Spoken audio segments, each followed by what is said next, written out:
So welcome guys to another battlecast. This time I'm going to play the Warriors of Chaos and I'm facing up against the Tomb Kings. So this was a lot of fun, quite interesting match. And we played on one of these new maps from the Steppes of Isha called Broken Hills. So a very beautiful map, and especially because of this it was a lot of fun to play on this map over here.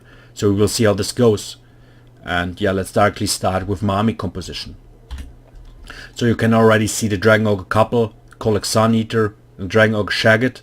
They're really important, really necessary in this matchup, because you have to probably have to deal with a lot of large entities from the Tomb Kings. So these guys are really important, and yeah, nothing more to say about that. So besides from that, all of you know about this Dragon Ogre Shaggot and the Colic Sun Eater. So let's go on with my infantry, and let's do a short overview. And we will start with my backline, and in my backline on each side I have a group of Chaos Warriors with great weapons, and for 850 credits you get a lot of armor piercing damage, and mid-range infantry unit, and in my opinion one of the most cost efficient units of this complete game. Nothing more to say about that. In the middle we have some new stuff.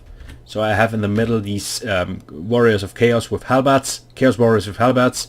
They are anti-large. They have an anti-large bonus of 19 in addition to their normal weapon strength, what is quite good.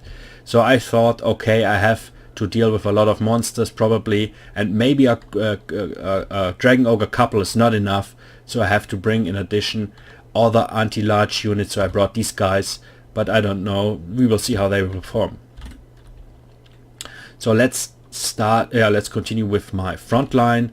And I have a really cheap front line of Marauders, and of course they are quite low tier, of course. But I saw also here I thought, okay, I'm going to face up probably against Skeleton Spearmen, Skeleton Warriors and all that stuff. And these Marauders should at least trade quite even with the Skeleton Spearmen Warriors, and the performance should be quite decent. So this is the reason why I brought these guys.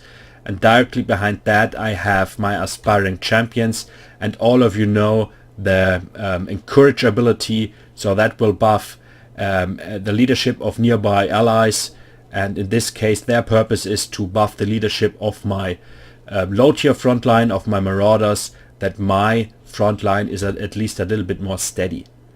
But we will see how this goes over here.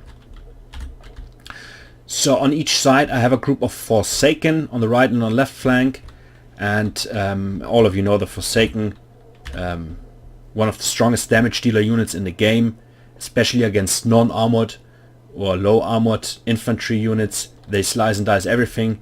Their damage output is huge, and also they have a huge amount of huge speed, so they are designed for flankings, and this is very good. So I have one group on the left and one on the right flank.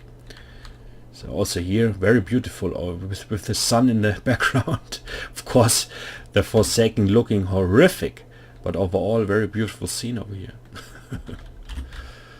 So let's continue, and last but not least I have a Exalted Hero, and of course the Exalted Hero is a very strong hero. So we have a huge amount of armor, we have a very good weapon strength, very good, and we have a quite good amount of armor piercing damage for a hero. So this is a quite decent pick in my opinion. So I thought, okay, I have to deal with large targets, and I brought these Exalted Hero to support my Dragon Ogres. So in addition, and this is a quite good combination, Dragon Ogre Shaggot, Colic Sun Eater and our Exalted Hero. Also this combination I brought it several times against Norsca in the past, so this is a quite good combination. And also on this horse, the Exalted Hero has always a good mobility, so I like this hero a lot. Really good hero. So let's continue with my opponent, and he's up on the hill over here, very good spot, and as you can see that this is a fortress. So we have a huge front line, and as I expected in the pre-combat with Skeleton Spearmen. And Skeleton Spearmen are really good in this match, especially in this match, because yeah, they are able to hold the line against my Marauders for a very long time, and then they trade quite even. This is okay. and also they perform superior or very good, very cost efficient against my large targets. So in this matchup, these guys should perform quite good, even if they are, of course, also get massacred from great warriors, chaos warriors with great weapons, but they are able to hold the line for some time. Then we have a Tomb King, and nothing more to say about that. Of course, all of you know the Tomb King is the cheapest lord on the roster. So of course he brought this Tomb King to save money, and therefore to spend more money on infantry units and other stuff. So this is just this is the reason. And he has this War Sphinx, anti-infantry monster, also very good. And yeah, nothing more to say about that. This is the reason for that is to save money. Then we have a group of Tomb Guard, and Tomb Guards have a little problem. The amount of armor piercing damage is quite low, so we have just 8. Typical problem of infantry units of the Tomb Kings. So, but against my Marauders, they should perform quite good. They have a silver shield, so in this matchup, they should perform quite good, I would say. Then we have Archers, and the Archers are also, I would leave Archers out completely, because the amount of armor piercing damage is 3 or 1. There's 1. So it's completely useless against the Warriors of Chaos. And also my Marauders, they are have nearly no armor, but also they have a shield. They're shielded.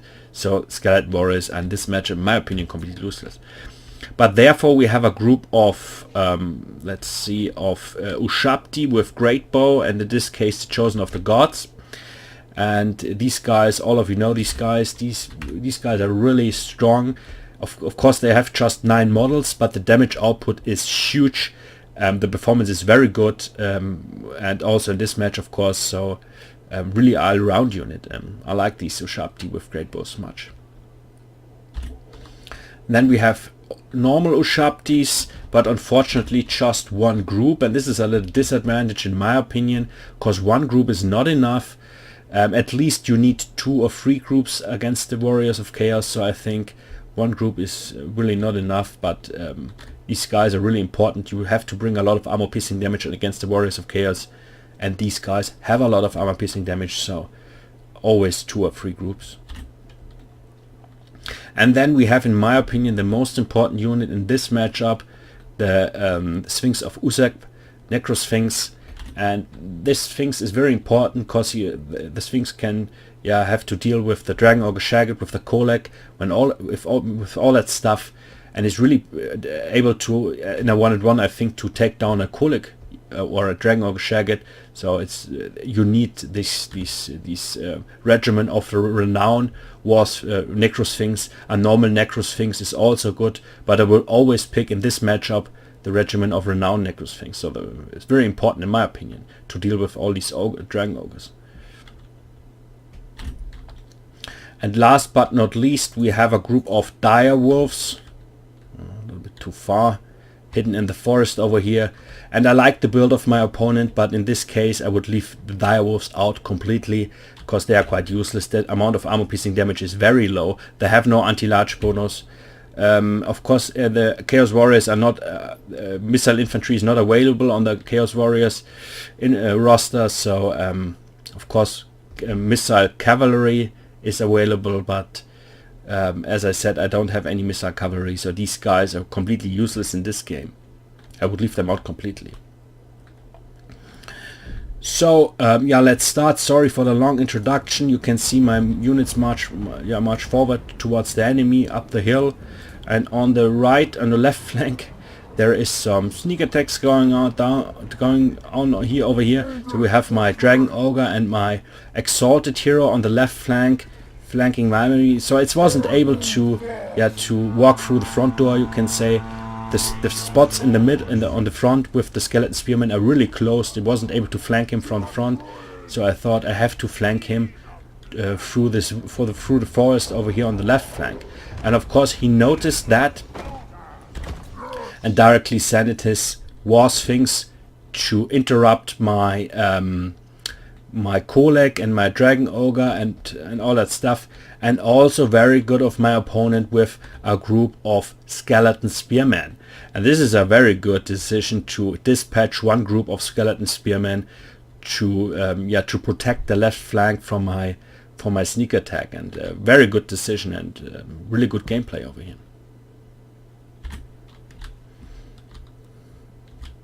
But overall we have a frontline fight, we have a charge in now, taking a little bit damage, but I have this lot of archers over here. I have this natural protection of the forest, and now I charge in marauders against the spearmen, all that stuff. And as I said, my opponent, it was really good of him to close all the spots, so really wide front line, but I wasn't able to flank him, so it was really good of my opponent to close every spot over here.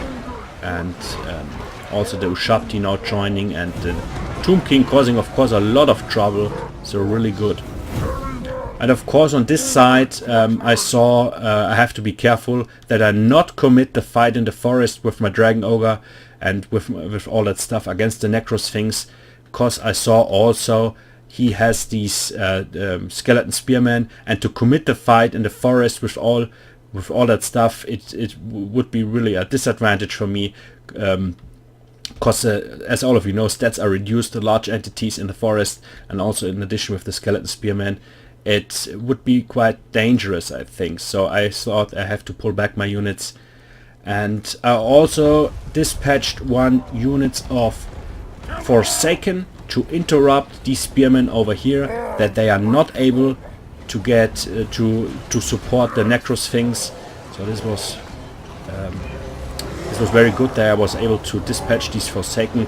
Now you can see they taking care of the spearmen, and now a wild fight going on. I committed the fight over here against the Necrosphinx, and of course some skeleton spearmen managed it to walk through my Dragon Ogre Shagget, but overall I committed over here, and the Necrosphinx is now alone on the field and fighting against my Dragon Ogre, against my Kolek, and took a lot of damage in just a short period of time, taking a lot of damage from all that stuff, and this was really good.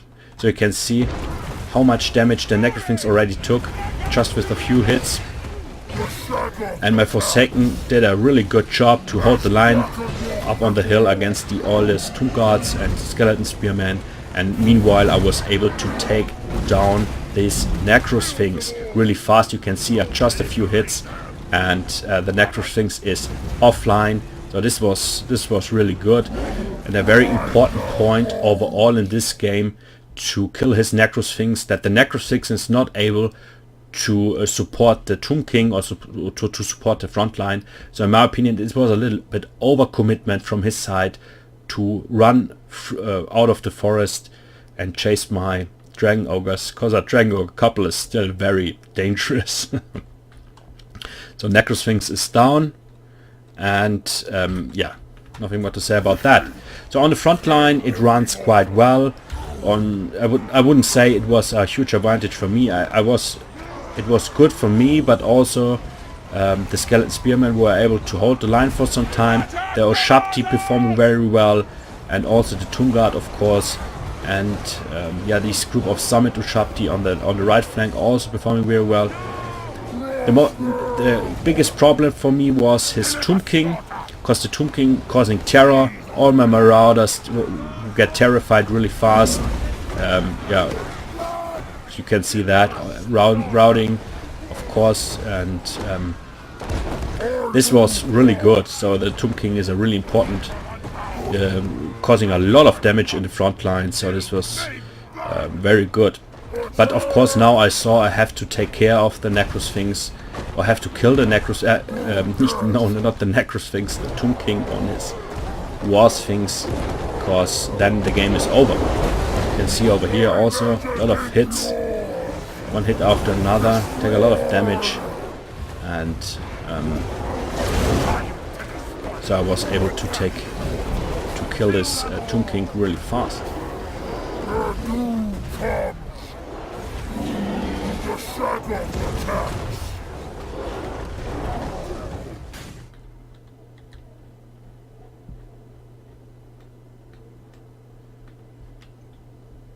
So the War Sphinx is not an anti-large unit, so there's an anti-infantry unit, and struggle of course against a unit like a Kolek or a Dragon Ogre Shagget. So it was very easy without the Necrosphinx to kill the Tomb King or to kill the captain of the Tomb Kings.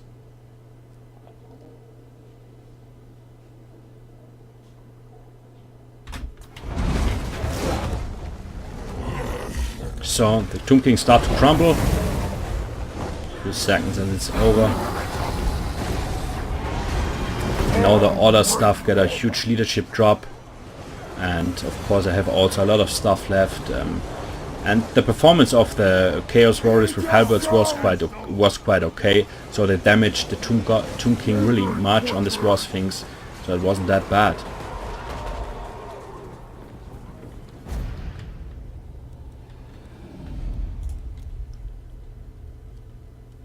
So you can see the performance of the Chaos Marauders was really good. 100 kills nearly over here, 40 kills, 24 kills.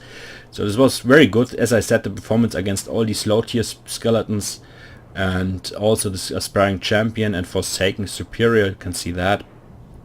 Nothing more to say. I think the build working well in this case. And as I said over here, I like the build, but I would leave out the direwolves, the skeleton archer, and pick something else instead of that. So, but overall it was quite good. So as I think the only problem, he overcommitted the fight, so don't chase a dragon ogre and a dragon ogre shaggot. It's always dangerous, so I think a little bit overcommitment with his legendary things, and this was the problem. But anyway, thank you for tuning in to this episode, and we will see you on the next episode. Thank you.